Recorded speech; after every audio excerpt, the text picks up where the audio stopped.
Okay, welcome everyone. I am Emine Fetvacı. I'm the Norma Jean Calderwood University Professor in Islamic and Asian Art in the Art History and Film Department of Boston College. And I'm delighted to welcome you to this talk by Professor Alex Seggerman, who I will introduce in just a second. Just a few housekeeping things before we start the talk. This is a webinar. So we will be taking questions at the end. You can type your questions into either the chat or the Q&A boxes, and I will share them with Professor Seggerman at the end. And the talk is in conjunction with a wonderful exhibition in the Macmillan this spring, Taking Shape, Abstraction from the Arab World, 1950s to 1980s. It's on view until June 6th. Open to the BC community in person, but visible online to others, but maybe things will change later in the spring, we'll see. So I'm delighted to welcome tonight Professor Alex Seggerman. We also have, I should say, a few of my colleagues from BC who are in the panel, and they will be visible at the end of the talk, and we'll be able to ask some questions live, but I will put in the questions from the audience as well, of course. Among my, on the panel, my colleague Stephanie Leone, who's the chair of the Art History and Film Department at BC, Sultan Saud Al-Qasimi, who is a lecturer, a visiting instructor, and also the founder of the Barjeel Art Foundation, and the Taking Shape exhibition draws from the collections of the Barjeel, so we're very excited and fortunate to have the material here. I have Kevin Lotery, who's our professor of contemporary art in, again, the Department of Art History and Film, who will also be giving a crash course on abstraction later this semester, so you might want to sign up for that. And last but certainly not least, we have Professor Elizabeth Goizueta, who is both an adjunct curator at the Macmillan and also a lecturer in BC's Romance Languages Department. So I'd like to thank the panelists for joining me this evening. And now let me just say a few words about Professor Seggerman. So tonight we are listening to her talk about a selection from her book, Modernism on the Nile, which was published in 2019. And she's a professor at Rutgers University in the art history department and teaches Islamic art. She got her PhD from Yale University in 2014 and has published on modern art from Egypt in multiple publications. So without further ado, I will turn things over to Professor Seggerman, and thank you so much for joining us.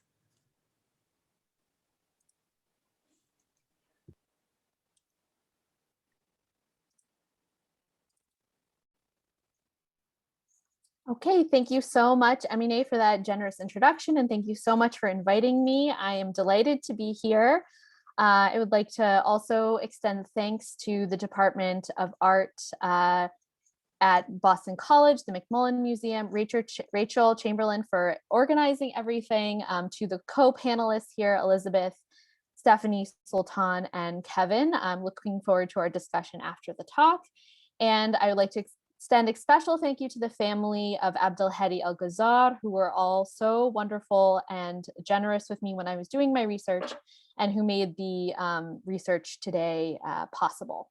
So this is a book talk, and I'm going to be focusing on one artist, Abdelhadi Al-Ghazar, towards the end of the talk. So it's not all of Surrealism. I'm not talking about all of Surrealism and all of Islam, but rather one very, very particular moment, actually just one painting where these two intersect that I think has larger resonances for the field at large. So due to this format of the Zoom lecture, thank you everyone out there for being here. I'm not going to read totally from a script, find that a little bit easier to listen to, and I'm going to talk for about 35 minutes. And I'm looking forward to all of your questions at the end. So first I will talk about why I wrote this book, so the impetus behind it. And then I will talk about just a brief gloss on the overview of the content of what's in the book. Then I will talk about this idea of constellational modernism that I present in the book and the importance of Islam within that constellation. I'll then zoom into talking specifically about this one artist named Abdelhadi El-Ghazar, who is also the artist who painted the painting Peace, which is on the cover of the book. And then I'm going to do a close analysis of one of his paintings called The Story of Zuleika. And so I'm going to start really broad, kind of this, this broad questions of why I wrote this book, and then zoom into the very, very specifics of this one painting, and then try to build it out to the larger resonances afterwards. So I wrote this book because I noticed about 15 years ago when I got started on this project, a gap in both modernist art history and Islamic art history. So here are two crucial textbooks. If 5-10 years ago, if you took a class on intro to Islamic art history or intro to modern art, you might have been assigned these textbooks, The Art and Architecture of Islam, by professors Sheila Blair and Jonathan Bloom, who were the previous holders of the Calderwood, the kind of crucial textbook, the standard bearer of the field. But it stops at 1800. So there was no modernity included in histories of Islamic art, in textbooks, in museum collections, and in the scholarship sort of at large. And this is because of the onset of colonialism around this period. Likewise, in modern art history, there wasn't very much on art and artists outside of Europe and America. There's real focus on New York and Paris. And I saw that the Middle East, North Africa, and the Islamic world writ large were not really part of that story. And so that's kind of the impetus. How can we push these two fields outside of where they were before, modern art into the non-Western sphere and Islamic art into the modern era? Moreover, this book, as I started writing it, it was clear that there was a new field of scholarship that has become called global modernisms, which are in-depth studies of art histories in the modern period outside of New York and Paris, outside of that Euro-American focus. And so I really wanted to not only add to the story of modernism, but change the terms that we use to talk about modernism. So it was really important for me to develop a theoretical framework that could be applicable outside of modernism in Egypt, that could facilitate comparative studies with other modernisms. So what I discovered in trying to link all of the art and artworks that I studied in my book, this approach that I call constellational modernism. And a little bit later on, I'll go into exactly what I mean by this term. But again, I really wanted to change not only what we were talking about in modernism, but how we were talking about it. So the book traces the development of modern art in Egypt from the late 19th century into the mid 20th century, and focuses on three well-known artists in Egypt: Mahmoud Mokhtar, Mahmoud Said, and Abdelhadi El-Ghazar. And so as the Taking Shape show shows, these are not the only artists who were working in Egypt, and there were certainly many others who are making really fantastic art in the 20th century. But these are some of the most famous, and in particular, Mahmoud Mokhtar and Mahmoud Said both have museums dedicated to only their art. Mokhtar's is in Cairo and Said's is in Alexandria. So it was about me, I was interested in focusing on the artists who were very well documented, and also artists where I could have access. And that's something we can talk about in discussion. But access to artworks and archives was very important, and sort of also guided what made it into the book and what couldn't be in the book because of problems with access. So now I'll go over a little bit about what I talk about in each of the first 4 chapters. In chapter 1, I discuss visual culture of the late 19th century, including photography, lithography, and the textual discourse that led to what I call the creation of a public ready to receive the visual arts movement of the next century.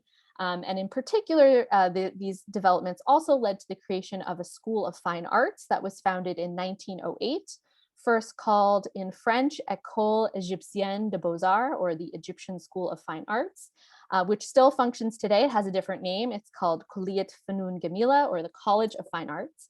But these developments in the 19th century set the stage for the art movement and the founding of the school.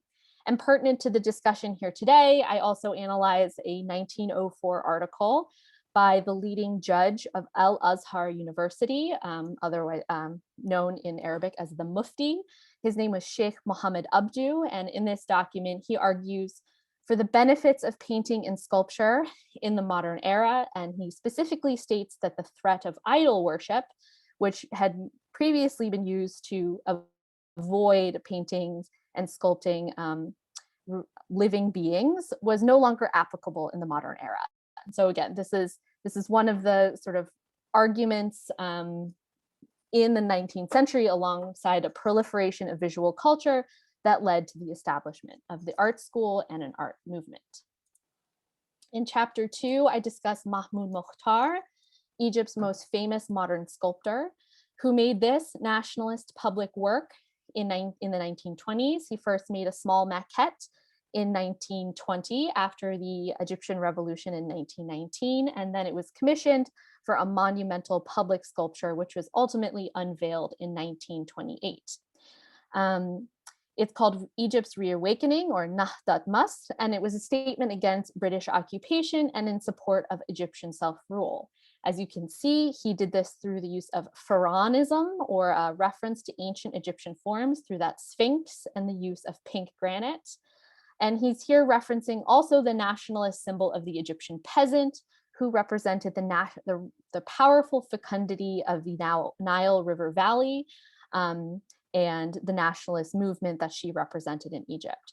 He is also participating, as I argue in the book, in the return to order movement that was prevalent in Europe at the time. After World War I, many artists returned to classical forms. You might think of Giorgio de Chirico as one of the leading figures who did this. And he also is returning here to classical forms, but instead of Greco-Roman forms, he's returning to ancient Egyptian ones. In chapter 3, I discuss Mahmoud Said, a painter from Alexandria. He's considered one of the modern Egyptian masters of oil painting. Unlike Mokhtar, he was not a professional artist. Rather, he was from an elite land-owning family and worked for most of his life as a lawyer in the mixed courts.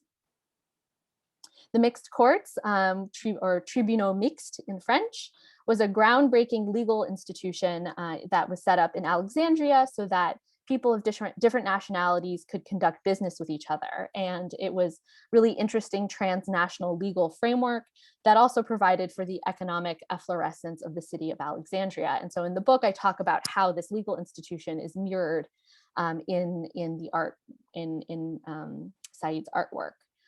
His luxurious canvases, they're really so, like, he was very rich, and the canvases themselves are the oil painting just looks rich. It's a lot of golds and deep colors. And indeed, they sell for a lot at auction today. They depict an upper class community.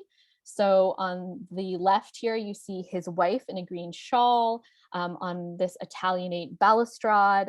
This is definitely not Egypt. It looks like perhaps outside Beirut. They had a house in Lebanon, or maybe even in Italy, traveling in Italy. So that he depicted his family and his community of this upper class multinational group, but he also depicted nudes, and mostly of lower class women of distinctly different darker skin tones. And in this juxtaposition, he makes a sharp racial distinction in the skin tones depicted, as well as the sexuality depicted. And he thus constructs his and his community's whiteness in contrast to these lower class nudes. In chapter 4, I discuss Abdelhadi El-Ghazar, who came of age during the era of revolution in Cairo. The Free Officers' coup of 1952 ushered in the charismatic leader of Gamal Abdel Nasser and ultimately expelled the British occupation in 1956. While Ghazar was too young to be part of the art and liberty Surrealist group, he took the lessons of Surrealism, and this is what I'll be talking about for the remainder of the talk. He took the lessons of Surrealism, moving away from academic techniques that he learned at the Cairo School of Fine Arts, and joined a group that espoused particular artistic ideologies, the contemporary art group. And he created a new aesthetic that was more accessible to the public, but one that was also supported and was supported by this new regime. And so he and his compatriots are really set up to be adopted by the new pan-Arab socialist regime of Gamal Abdel Nasser. And by 1962, he wins a prize for this nationalist work that commemorates Al-Misaq, or the Charter, which was written by Gamal Abdel Nasser and was an important political document of the time. So now I'm going to talk a little bit about that main thesis of the book, Constellational Modernism, and then I'm going to loop back and discuss El-Ghazar more in depth. The main thesis of the book argues that Egyptian modernism was characterized by an approach I call constellational modernism.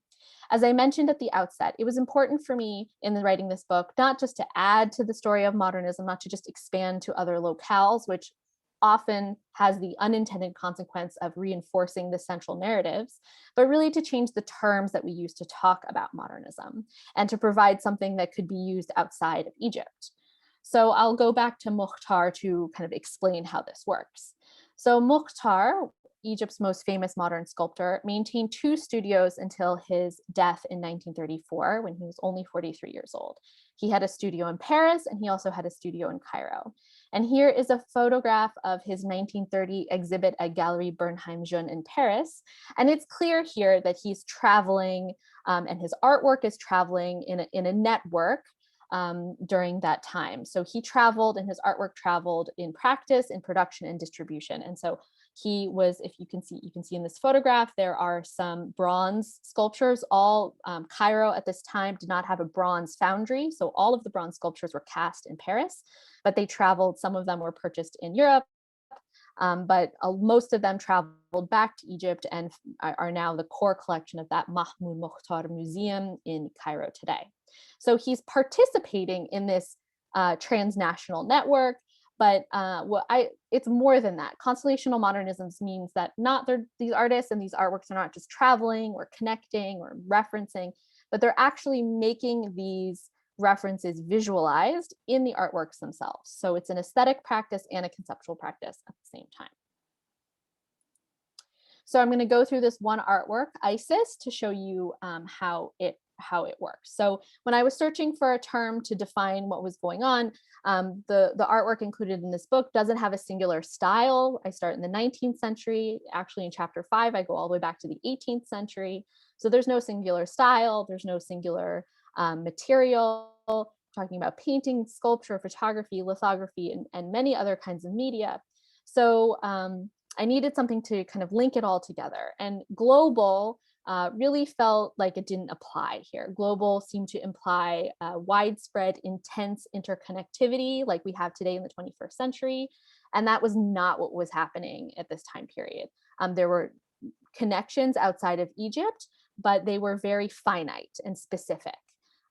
Transnational was another word that I tested out, but I found it too reliant on the national framework. And while often these artists were very much involved with nation building, certainly Mukhtar was, and he was sent abroad on national governmental scholarship, often these artists also broke the national roots that they were given. And so transnational was too reliant on that nationalist framework. So constellational means that these artists reference a finite set of connections, like a stars in a constellation. So if you imagine a constellation, it's not this intense interconnectivity, but very specific and finite points of connection. They were few and specific and distinct, and that was because of communication and travel at that time was possible, but relatively restricted compared to what we're familiar with today. And especially with the changing tides of diplomacy, there were times when travel was more feasible or less feasible, or you could go to certain places but not others, as I'm sure we're all familiar with today. Those defined those connections that these artists had. So I'll go through Isis to kind of give you an example of what Mahmoud Mukhtar is doing visually in this artwork. So first, he's referencing ancient Egyptian iconography. The way that Isis is sitting definitely resembles the seated scribe, which there is a version of this at the Louvre in Paris where he could have seen it, or there's also one at the Egyptian Museum in Cairo. So he's referencing his heritage, Egyptian heritage, as well as that pharaonic nationalism that was prevalent at the time.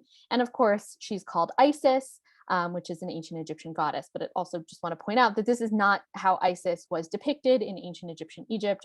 Her specific iconography is very different from what you see here. So he's also referencing Greco-Roman sculpture, which was the curriculum that he studied at the École des Beaux-Arts in Paris. So first he graduates from the École Égyptienne des Beaux-Arts, the Egyptian art school in Cairo, and then he goes to the École des Beaux-Arts in Paris. And studying Greco-Roman sculpture was a core component of study there. And so here he's using marble and a very intense attention to anatomical detail that you can see in those ripples on her torso. You can see the ribs, underneath her flesh. Very, very realistic and almost virtuosic marble technique, which he's showing us that he is, very well educated in this style by his time at the École des Beaux-Arts in Paris. Her necklace seems to reference Egyptian revival design that was very popular at the time.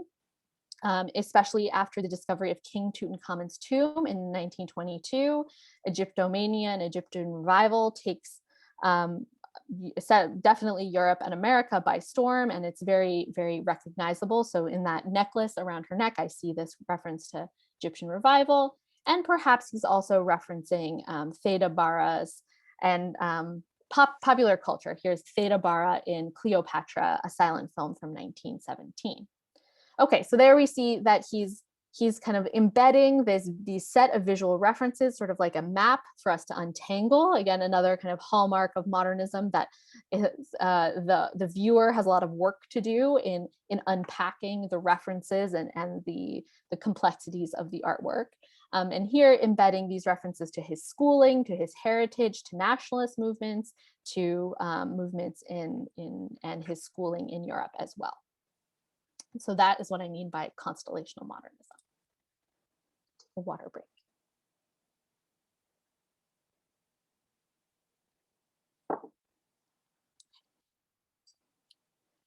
So here we're back with Abdelhadi El-Ghazar.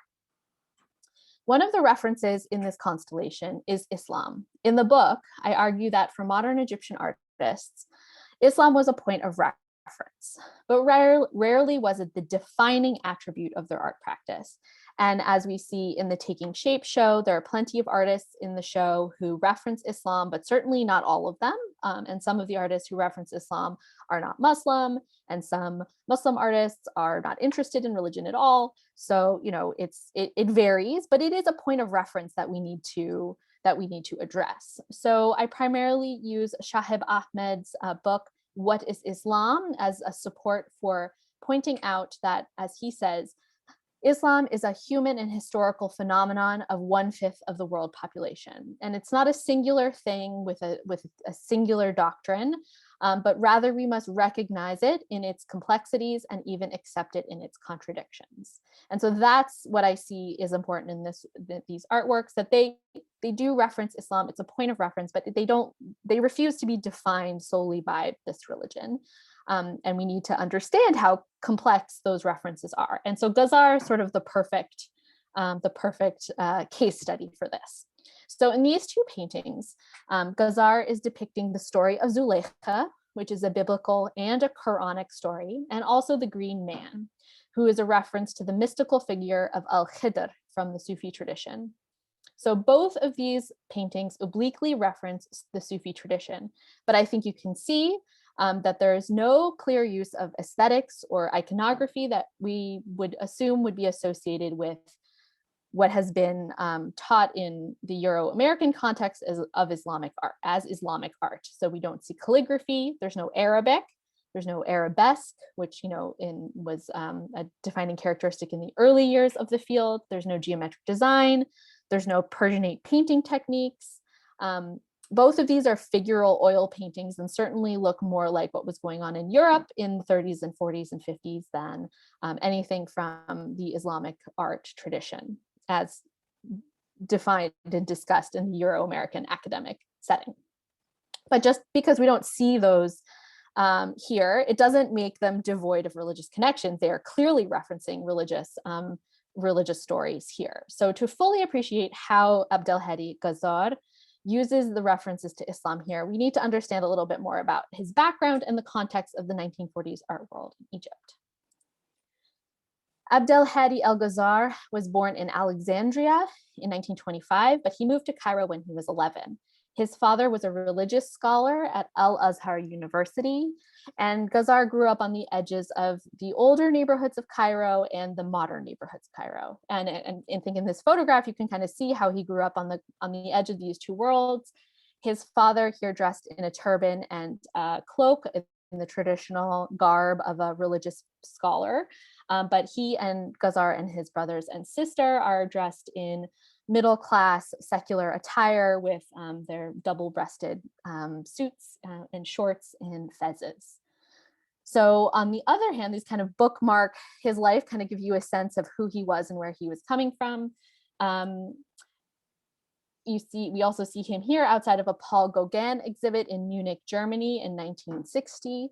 So he, at this time, was studying abroad in Italy, was living in Rome and taking courses at the Institute of Restoration, and used that time. He didn't end up being a professional restorer. He kind of used the time in Rome to travel around and see art all over Europe. And so here he is taking a photograph of himself outside the Paul Gauguin exhibit in Munich.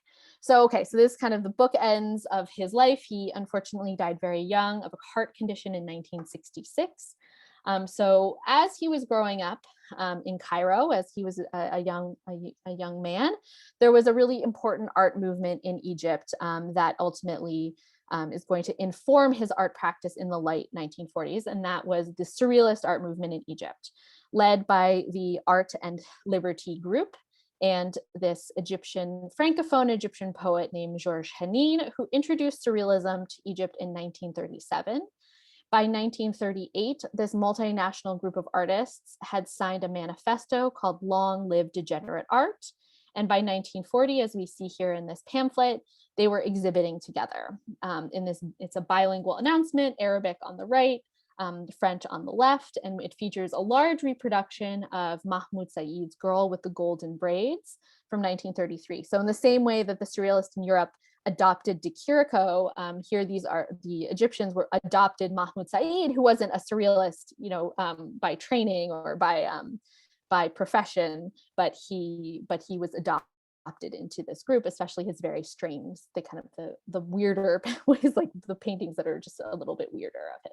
Okay, so this group was disgusted by the rise of totalitarianism in Europe, and particularly by the Nazi and fascist rejection of avant-garde art. That's why their manifesto, Long Live Degenerate Art, they were reacting against the degenerate art exhibitions that were happening in Germany, and they moved away from national. So because of this anti-totalitarian, anti-Nazi and fascist stance, they moved away from nationalist symbolism that was popular with Mukhtar and his compatriots in favor of an international style that embraced the irrational and the bizarre.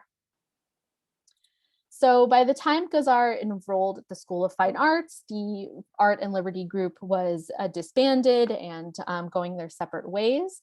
But he and a few of his fellow art students founded the Contemporary Art Group, led by a slightly older artist named Hussein Yusuf Amin.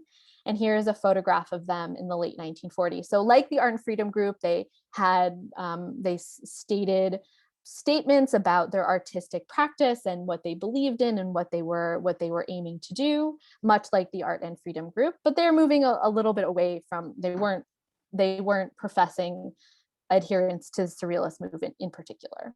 So these artists rejected an academic style at the art school. So they were trained in an academic painting style at the art school, but rejected that and espoused a desire to move away from elitism in art towards a more accessible populist style that was going to be accessible to more people in Egypt. And Ghazar achieved both a post-surrealist and a turn to this accessibility through these references to mystical Islam.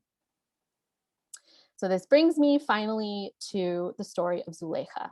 So this painting depicts the traditional Jewish tale, which is also written in the Quran, concerning Zuleika's love for the prophet Yusuf, or Joseph in the Jewish and Christian tradition, who is a slave in her new husband's home. Sufism interprets Zuleika's undying love for Yusuf as ishq, which means a burning desire for union with the divine. This tale has been illustrated in both the Islamic and the European traditions. The Persianate painting master Kamaluddin Behzad, who was active in what is today Afghanistan in the 15th and 16th century, painted this very famous painting, classic slide in almost any introduction to Islamic art course. And also this story is depicted often in the Renaissance tradition here by Guido Reni, active in Bologna in the 16th and 17th century. An art critic of Ghazar's time, Ahmed Azar, mentions both the Venetian and Persian pasts when he is describing the story of Zuleika, indicating that Ghazar likely was aware of both iconographic histories. However, just zooming in here so you can see that Behzad painting a little bit better, the composition does not match these pasts, right? So what's going on in Ghazar's painting doesn't actually, the Persianate and Renaissance painting have more to do with each other in terms of their composition. This kind of Zuleika's grabbing for Yusuf, then Ghazar's work depicts a different moment in the story. And so while he's referencing this classic story, he's not referencing the traditions of depicting it either the European or the Persianate tradition. And interestingly, this folio, Behzad's folio, is in the state collections of Egypt. I have no idea if Ghazar knew that or had ever seen this painting. I've not found evidence of that, but it is interesting that this painting is actually in Egypt. Okay. So in the story of Zuleika, a young woman stands with one arm raised and her head bent acutely to the right. One hand is over her head, open to the heavens, while the other places a red rose in a tall, thin vase. Ahmed Azar, that art critic, interprets this as, quote, the column where Zuleika deposits the flower of her youth, end quote. A large white rodent pauses next to a forlorn girl, decked in golden charms and talismans. Behind Zuleika is a steamship with two Egyptian flags flying at each end. On a low wall, three monstrous mythical heads, scratched out with a paintbrush handle, preside over the scene. Zuleika wears a long blue dress, a red cap, and a sheer veil, its fabric inundating the little girl's feet. The composition may refer to Zuleika's arrival in Egypt and her sadness on learning that her fiancé was not her true love, as she had previously dreamt of, hence extinguishing the flower of her youth in the column. So Zuleika, as the story goes, was a Mauritanian princess, and she travels to Egypt and she has this dream that she's going to meet her true love. And when she gets to Egypt, she realizes that the fiancé, this governor in Egypt, is not the true love, and it turns out to be Yusuf instead. And so she's very saddened by this moment. So this might be the moment that Ghazar is depicting. However, it's not clear, right? I just want to point out this is a very strange composition. There's a lot of elements to it that are not clearly articulated. We don't know what those monstrous heads mean. I still don't know what the rodent is about. If anyone has any ideas, I'm all ears, but there are a lot of very strange things happening in this canvas. It's not a clear illustration of the story in the way that the Renaissance and Persian paintings were. Okay, so upon realizing her fate, the 15th century poet Jami wrote this line of Zuleika. So Jami was a poet whose poem of Yusuf and Zuleika was repeatedly illustrated, and so his lines of this describing this section of the story are as follows: quote, laden with many a priceless gem, crowned with a gorgeous diadem. Each pearl a poisonous drop appear, and from her eyes fall scalding tears, end quote. So in the painting, Ghazar also links the tears to adornments. As Zuleika's head bends to her shoulder, the veil flows out of her eye like a stream of tears, and indeed on the floor, it becomes water that engulfs the feet of the little girl. While Ghazar employs this ancient narrative, he does not directly cite traditional iconography from either the Persian or the Renaissance traditions. Rather, I think what he's doing here is depicting the ishq, that burning of desire for the union with the divine, in order to participate in a post-surrealist oil painting practice. So turning now, so that's kind of about the content, turning to the painterly style, he's clearly moving away from academic techniques that he learned at the art school, but he's staying figurative and representational, purposely using a de-skilled approach. And we can see this de-skilling in the kind of anatomical incorrectness of the woman. Her hands are just much too large. Her facial features are flattened and enlarged. The space behind her is collapsed. It's unclear if, and I just today realized, is the boat painting on the wall or is the boat in the far background? It's unclear, but there's not a lot of depiction of space here. And the technique of painting is this buildup of impasto and layers of color that create a surface that vibrates and undulates. Here, I think for me, it evokes the color and the colorism or the color technique of Pierre Bonnard or other French artists who were building up these thick oil paints on the canvas at that time. So like Mukhtar, he's also participating in a constellational modernism. He's referencing the Sufi tradition, which links to his identity as the son of a religious scholar, but also his new intended audience of the Egyptian people, making it more accessible by referencing these more popular stories. But also his knowledge of Europe. He's also here noting it's an oil painting, and he's noting his knowledge of European oil painting traditions. These points in the painting are not necessarily juxtaposed, rather they're synthesized in a unified canvas. And the most interesting thing in my eye that he does is how he's using Sufi Islam for a post-surrealist end. By using the mystical to unlock deeper truths through the medium of oil paint and irrational composition, he participates in a global post-surrealist turn to the mystical. Most prominent corollary here, I think, is Wilfredo Lam, a Cuban artist who combined his surrealist background with mystical Santeria practices of his native Cuba. While surrealists search for truth in the unconscious, the insane, the childlike, and the primitive, Ghazar and Lam turn toward mystical practices of their countries to continue that surrealist agenda, but to shift towards a more nationalist or at least a more localized reference. This analysis exhibits that Ghazar's use of Islamic references was anything but a return to a classical past. His careful, purposeful weaving of this old tale, Sufi interpretation, and surrealist principles through oil painting on canvas was a complicated modernist process of art making with resonances in Cuba and beyond. As I have demonstrated, Ghazar's constellational modernism references a finite set of connections. In conclusion, this book about modern art in Egypt from the late 19th century into the mid-20th century expands the boundaries of modern art history into Egypt and pushes Islamic art history into the modern era. Likewise, it provides a conceptual framework, which I call constellational modernism, that can be applied to other global modernisms. The book's main argument of constellational modernism includes Islam as an important reference, but not as the only reference that these artists use. Abdelhadi El-Ghazar exemplifies the complicated way artists address the Islamic context of their artwork and their art making. A careful analysis of his painting, The Story of Zuleika, shows a deep engagement with Sufi thought, a knowledge of art historical precedent, and a connection to global post-surrealist turns to the mystical. In doing so, Ghazar's work helps both reframe Islamic art history for the modern era and participates in the decentering of the narratives of modernism. Thank you.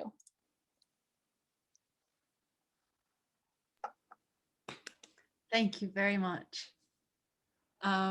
Now we have some time for questions, and I'm sure that stimulating talk raised a lot of questions in people's minds. So if you have questions, please type them into the Q&A. And while we wait for people to type, I'm going to also open the floor to our panelists to get their first reactions and questions to the great talk that we just heard. Stephanie. Thank you, Alex. That was really fascinating and very beautifully presented. It's a real model talk. I'm thinking about canons, and part of this comes out of, well, I should explain that I'm a bit of an outlier here because I am a Europeanist, Italian Renaissance, and also a pre-modernist.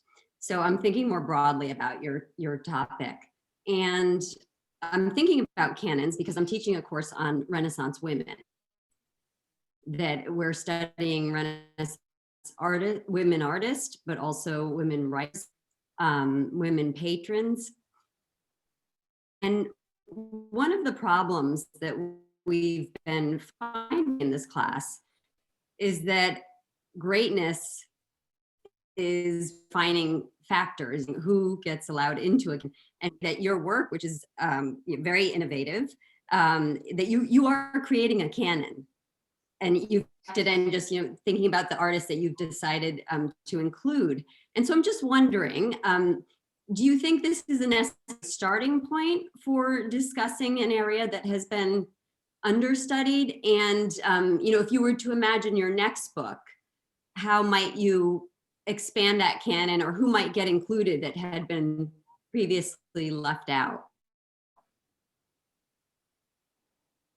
Yeah, thank you so much for that question and that point about canon formation. I think I had a colleague of mine ask me, what's the core thing that art historians do?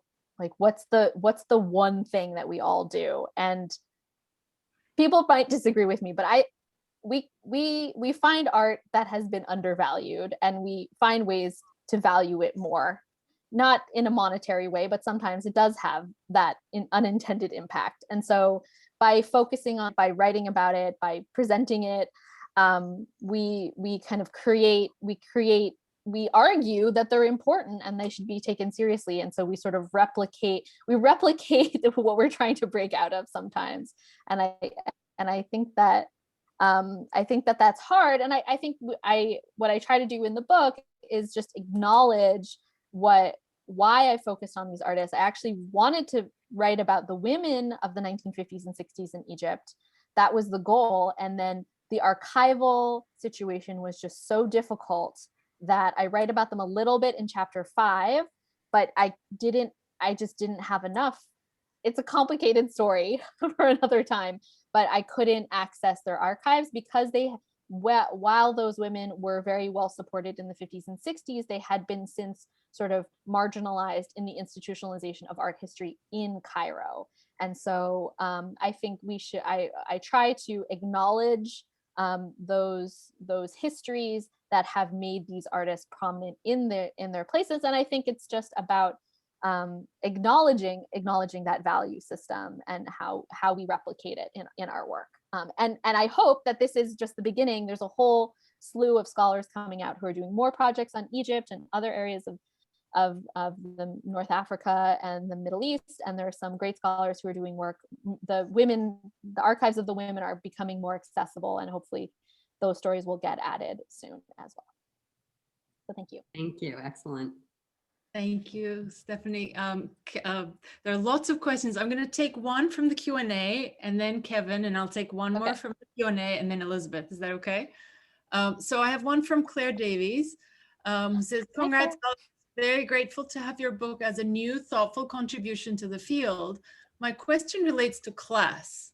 How does Ghazar's relation to spirituality/Sufism intersect with issues of class in pre-revolutionary Egypt? This is a very good question. Thank you, Claire.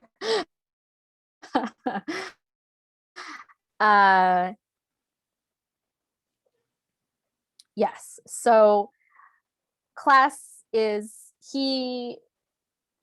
I wish Claire was in our panel so I could ask her more questions about what she's getting at here. But yes, he is from a middle class family.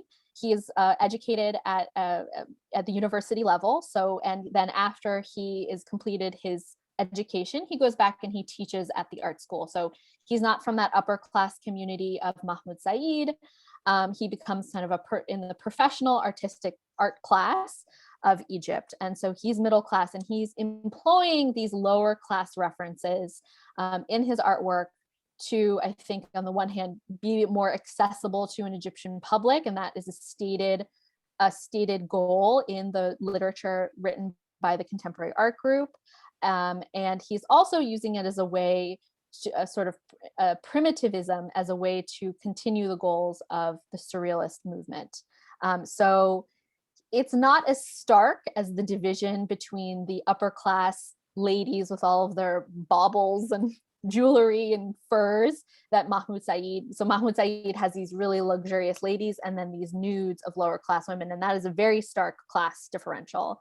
Here it's a little, it's middle class to lower class, but he's still using the imagery of the lower class to put forward his artistic agenda. And, I think, again, and something that I should point out in terms, especially the feminist art history perspective, the use of the female body is ubiquitous throughout this. And, and that is definitely something that, even though we're studying artists who have been marginalized, there's a further marginalization of female forms within this artwork that also needs. Just because we're moving outside of center doesn't mean that everyone is, 100% ethical in what they're doing. We still have to address that. So thank you, Claire, for that, to pointing that out. Thank you, Alex. It's great that there's such great conversations happening. Kevin, please. Yeah, Alex, thank you so much for sharing your work. It was a real pleasure, and I really appreciate the work you've done. I really also appreciated your sort of methodological reflections at the beginning about your search for the right terminology and the right approach to identity, and to what it means to be cross-national. I mean, already I'm choosing a word that might not work for you, but in your search for the term of constellation, you tested global, you tested transnational. I really appreciated that reflection, because I think we all, especially those of us working on modern and contemporary art, and the Arab abstraction show, the Taking Shape show, really brings this to the fore. Your solution, I guess my question is really if you could comment a little bit more about this. Like your term was really, I mean, we're all searching for the right terminology now. Are we post-national? Does the nation state still matter as the key measuring stick of identity formation? Obviously it seems to, again, for better, for worse, probably. But you kind of skirt the question nicely by doing this constellational gesture, which I actually really like, because it's sort of, you're outside of that dialogue now. I guess I'm just asking if you could talk more about that whole thought process in your mind, the global, the planetary, the cross-national, the transnational, the cosmopolitan. Yeah, thank you. Yeah, it was, I don't know, I had a lot of crazy ideas. And a lot of them did make it into the book. I think I think I tried out diagonal for a little while. I was really trying to also get away from center and periphery, which is another thing that we often talk about. And I came up with this idea of constellational, and then I went back and searched, did anybody use this term before? It was kind of like reverse searching was very challenging. But in fact, Adorno and Benjamin use it as a way of discussing this flattening. And I really liked that, so that there's no center. In a constellation, there's no center. Like there's no center star that all the other stars are circling around. And so I think that's also it's an intervention into the way that we're thinking about it. And I wanted to choose a term that was new to change, and it changes the way, by using a new term, it's also challenging us. Maybe it won't work. Maybe nobody likes it and nobody's going to use it. But by saying, let's try to think of a new word, a new way to describe this. Let's challenge ourselves to rethink the ways that we have been talking about it. And, you know, it may work and it may be replaced by something else in the future. And when I gave a lecture for the Taking Shape Symposium that was supposed to happen almost exactly a year ago in New York, and then got canceled when we went into lockdown. And then I gave it on Zoom in June. Somebody asked, we had a discussion about, should we even be using the word modernism? And does that come with too much baggage? So, I mean, I think it's just great. I don't think we have an answer to that, but it's great to rethink the terms that we're using as we're forcing ourselves to globalize, to decolonize, just really being thoughtful about the terminology, the operative terminology that we're using to describe what we're doing.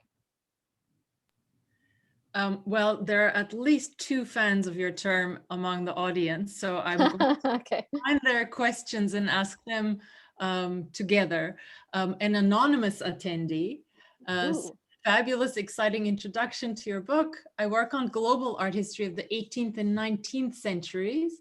I'm wondering whether you feel your idea of constellational modernism is particular to the early 20th century, or whether it could be equally useful for understanding the trans-regionalism of earlier, though still modern, moments of art history. And someone else wonders whether we might apply this term to the Syrian diaspora. Is this a methodology that we could apply to artists like Khalid Gibran in New York? So I am prepared to argue that constellational modernism applies to Egyptian modernism in this book. I feel like I have the research. Can it be applied elsewhere? The kind of idea behind it was that people could take this idea and apply it to other contexts. So please take it, see if it works, and opens up analyses of 18th, 19th century. I love that. And yes, I think now we're all talking about these global connections. And this is something that I also talk about in the book, that global has also kind of become a catch-all for interconnectivity on the one hand, stretching back into the ancient world, right? So that all periods of art history or humanistic inquiry, we can talk about global connectivity, not just in the modern period, but in all periods. So what constellational is I think that it means that there's a finite set of connections, and that those connections are referenced in the artworks. And I don't think that's what's happening in the 21st century for sure, because I think the connections are much broader. They're not as finite. Because of the internet, because of travel, it's a much more much busier connectivity. So, and then in terms of the 18th and 19th century, I would be interested to see, well, are those references that could be, are those references clearly, you know, print culture is moving in between different capitals. Their works on paper are traveling.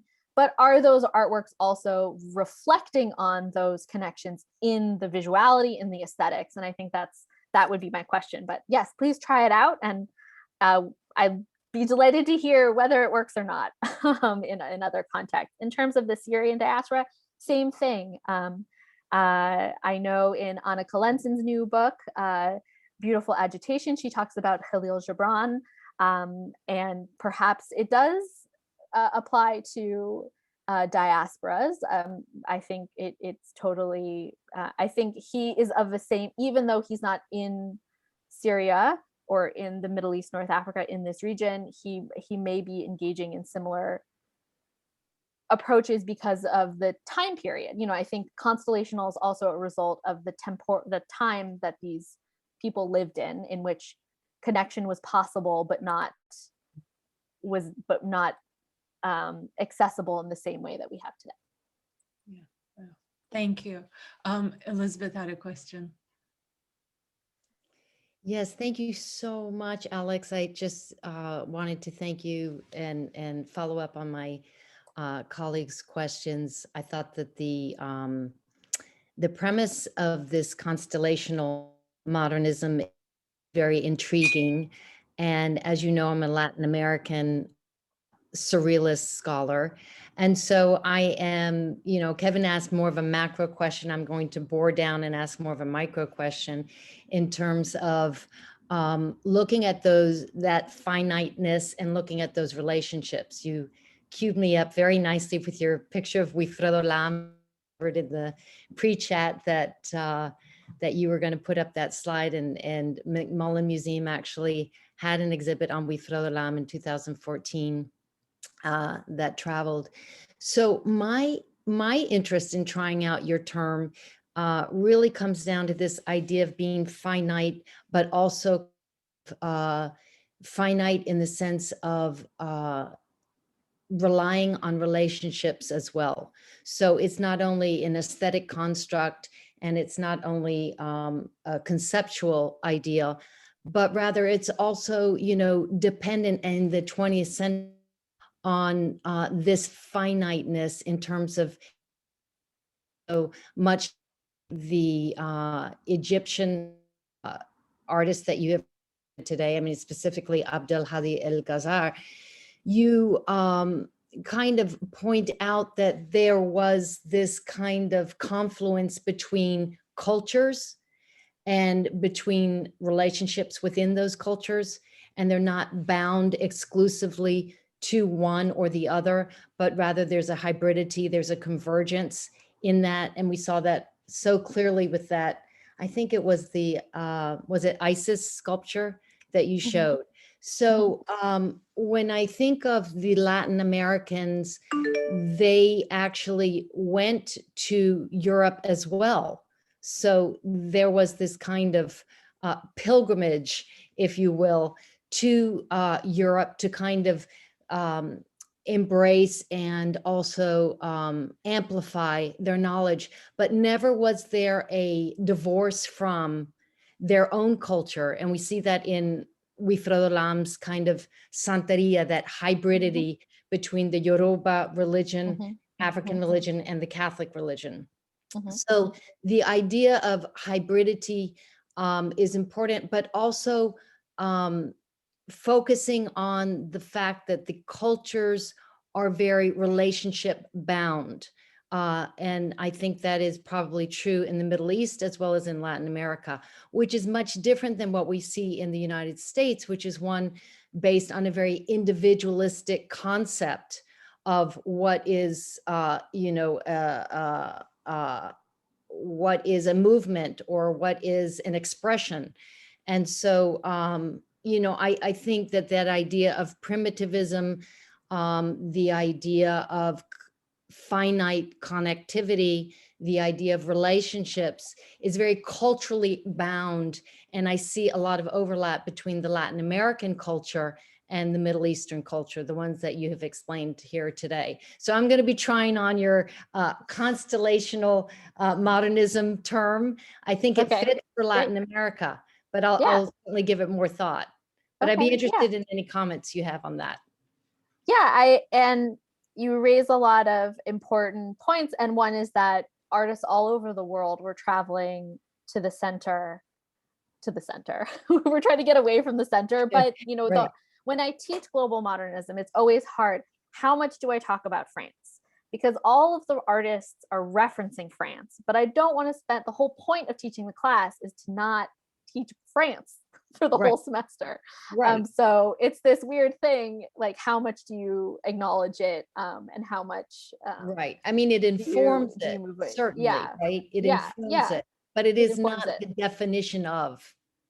Correct. Yeah. So, and there's a whole range of reactions to it. And so I think one thing is that, right, I use Said's Orientalism in reverse, right? There's an Occidentalism, and the idea of Europe in all of these places is different, right? So that Europe, even in Europe, is an idea, and the idea of Europe in Egypt, or the idea of Europe in Brazil, or the idea of Europe in Japan, they're all different ideas, and they're not singular. So they're all referencing this center, but their idea of what that center is different, and the stakes and the markets and the governments and everything, it's a different mix wherever you go. And I think the next step is a really exciting step, is talking more to each other. So over the last, since the book came out, I've had some really interesting conversations with Rebecca Brown at Johns Hopkins, Sarah Neil Smith, who works on Turkish art, Christine Ho, who just published on China, Nico Vicario, who published on Latin America. And we've started to talk more to each other. I think when we were doing our research, we were really in these separated by area studies. And now that the books are being published, we're having a chance to talk to each other more. And I think that that is where they're really exciting. That someone asked about the next step. Stephanie. Thank you. That's where the really exciting next step is going to be, I think, now that we've all, because of the restrictions of research and travel as scholars, we really, like, when I had my fellowship in Egypt, I was not allowed to leave Egypt. So, my book is about Egypt because my fellowship did not let me leave the country. So depending on how you're funded, it can really actually define what your project is. And so now that the books are published, we can hopefully talk to each other a little bit more. So, thank you. Thank you. Thank you. I'm going to turn to the Q&A questions and then back to Sultan. Elizabeth Rao thanks you for your great talk and discussion. And she's wondering about the reference to primitivism and the copious issues with that so-called movement, and whether that's the most useful point of reference or node in Egypt's modern art constellation, rather than expanding on El Ghazal's vernacular engagement with folk arts, popular religious posters, amuletic prints, and metal engravings, and other popular visual and material depictions of Sufi stories and symbols, and likewise lower class religious cultures, to circle back to Claire's question. Ooh, a hard question. Thank you, Elizabeth. Right, primitivism, really problematic term. I definitely unpack this in the book in a way that I don't think I'm going to be able to replicate here and now. But this was, of course, before the primitivism show at MoMA in the 1980s that launched the huge reconsideration of that term. And the problematic thing is that the contemporary art group used the term primitivism to define what they were doing. So I think it's complicated, and that this word did not come with the harmful associations that we now associate it with, and that when these artists were using it, they really were using it, again, as in this surrealist, and this is what they say in their own writing, that they were searching for truth through turning to these lower class stories and this primitivist technique. So, and in a lot of his early drawings, Ghazal's early drawings, as when I went through them, again, many thanks to the family for showing me all of his many drawings. So he has a fair number of paintings, but really so much of his work are these drawings in the family collection, and so much from the late 1940s are from the primal stage, that they're all sort of called that. And he was really sort of obsessed with thinking about these originary forms. And so that primitivist didn't necessarily, it meant primal or primary, or these kind of original peoples. And that there was some higher truth to be gained through that. And so it's his use of the term primitivism is more, I think, associated with searching for the truth through these kind of irrational early forms, rather than in the way that we're thinking about it today. But absolutely, he was one thing that the family told me was that he used to dress up in a traditional cloak, a galabiya cloak, and go to the celebrations of the birthday of the Prophet Muhammad and just kind of like walk around in the crowds. So I call him he's like a flaneur, but within these, it's like kind of mingling among the people and taking it all in. Definitely, again, getting back to Claire's question, that is definitely, there's a class dynamic going on there as well. But yeah, great questions. Wish you guys were here to continue the conversation. Yeah, Sultan. Thank you so much, Alex. And I see some of our students from Boston College are here. Just want to remind them that the book is available at Oh, Bab's hi. Library, so available for you. So I have two questions. First of all, I noticed from the book that you were in Cairo, 2011. You were interviewed the family, the wife of the late artist Gaza. So I wanted to ask you a little bit about, the time you spent in Cairo at that time. It was quite a country, a city in flux. You just mentioned a few minutes ago that you weren't allowed to leave. Was that the same period of time? And but the access to the family and the archive. And finally, you just mentioned something about going over some of his drawings and his sketches. So I wonder if you could hazard a guess onto what art he would have moved on to through the studies. Could you have seen a direction through maybe some studies that he was creating? He died, as you said, at a very young age. Thank you so much. Yeah. Thank you, Sultan, for pointing that out. Yes, my fellowship in Cairo was 2011, 2012. Not being able to leave was not because of the political situation. I was on a grant at the American Research Center of Egypt, which is funded by the US government.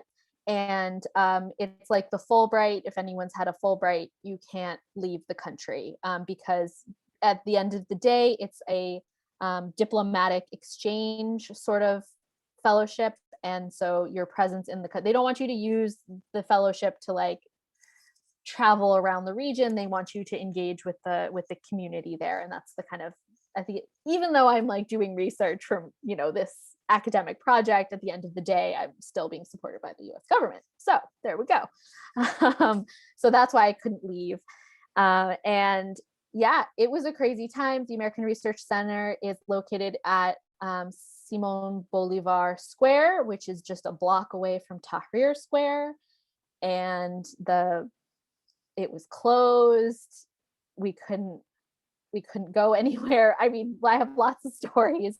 Actually, Sultan, that's the first time I knew who you were, was from Twitter.